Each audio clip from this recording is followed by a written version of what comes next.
ને કચરો કાઢતી વખતે એ બેનને બોલાવવા માટે સિપાહીને મોકલ્યો. એટલે પેલા બેન એ પોતે એ રાજ દરબારની અંદર કાશીનગરીની અંદર હાજર થાય છે અને રાજાને હાથ જોડીને વિનંતી કરે છે કે બોલો રાજા સાહેબ, મને બોલાવવાનું શું કારણ છે?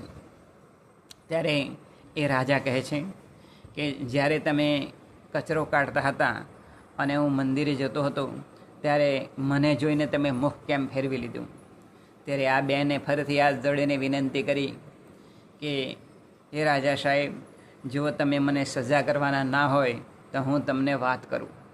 ત્યારે રાજાએ કહ્યું કે સારું, હું તમને કોઈ સજા કરી શકું નહીં.